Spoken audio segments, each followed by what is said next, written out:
ईद उल फितर में चंद रोज बाकी रह गए थे। आतिका हमद सुरिया और भाईजान सलीम के कपड़े सिलकर आ चुके थे।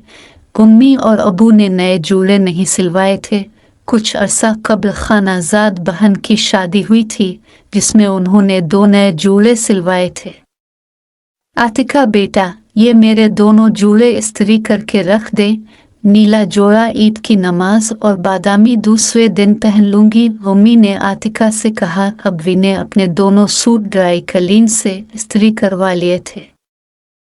उम्मी ईद के लिए एक नया सूट तो सिलवा लें। सुरिया ने उम्मी से कहा, बेटा ईद के लिए जूड़े मेरे पास हैं, तीसरा कोई जोड़ा सिलवाकर मैं पैसे ज़ाय नहीं करना चाहती। हमें ईद में फजूल खर्ची वाला कोई काम नहीं करना चाहिए।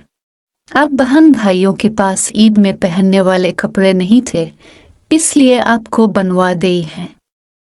अम्मी ने बात मुकम्मल की तो सुरिया कहने लगी, हमें हर मौका फजूल खर्ची से बचना चाहिए, वरना कई लोग तो जुम्मातु अलविदा और चांद रात के लिए भी अलग जूड़े बनाते हैं। और सिर्फ नए कपड़े ही नहीं बल्कि चांद रात को तो हमारे यहाँ बाज़ारों और मीडिया में जो कुछ होता है, इससे तो अल्लाह ताला की पनाह मांगनी चाहिए।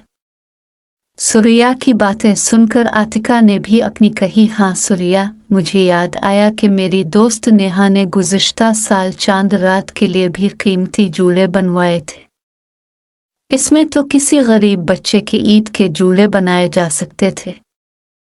गुफ्तगू जारी थी कि भाईजान असर की नमाज पढ़कर हाथ में अखबार लिए घर में दाखिल हुए। अस्सलाम वालेकुम वरहमतुल्लाह व बरकातुहू भाईजान। तीनों बहनों ने उन्हें एक साथ सलाम किया।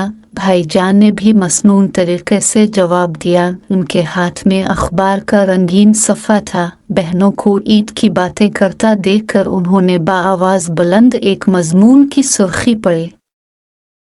कराची में मुखैर हजरात की जानिब से सड़कों और फुटपाथों पर इफ्तारी का एहतमाम, ज़रूरतमंदों में ईद के कपड़े भी तकसीम किए गए। ये नेकी तशहीर के लिए नहीं की गई थी, इसलिए इस मजमून में कहीं किसी का नाम नहीं था। भाईजान ने बुलंद आवाज़ से कहा, रमज़ान अल मुबारक का मौसम बहार है। रोज़ादारों को रोज़ा खुलवाना और गरीबों को रमज़ान में राशन और ईद की खुशियों में शामिल करने के लिए ईद के जूड़े सिलवा कर देना बहुत बड़ी नेकी है। हमें भी इसमें हिस्सा लेना चाहिए। बहनों ने उनकी हाँ में हाँ मिलाई। फरजाना अपनी हाथ में चावल का ट्रे लिए उनके पास आ गए। आज अब सब के लिए मटर वाले चावल पकाए जाएंगे। उनके घर में इफ्तारी खजूर और पानी से करके मगरिब की नमाज के बाद खाना खाया जाता था। इस तरह उन्हें रमज़ान अल मुबारक के लिए अलग से राशन खरीदने, इफ्तारी का एहतमाम करने की ज़रूरत पेश नहीं आती थी और साथ ही कुरान पाक पढ़ने का वक्त भी मिल जाता था। उम्मी ने इस साल घर में ख्वातीन के लिए तरूलिफा पढ़ने का एहतमाम भी किया था। उम्मी उनकी बातें सुनकर किचन से बाहर आए और कहने लगी, नेकी में देर कैसी, अब सब अपने ईद के जोड़ों में से एक एक जोड़ा किसी ज़रूरतमंद को दे दे। अल्लाह ताला रमज़ान में नेकी का अजर बढ़ा कर देते हैं। थोड़ी ही देर में सब ने अपना ईद का अलिफ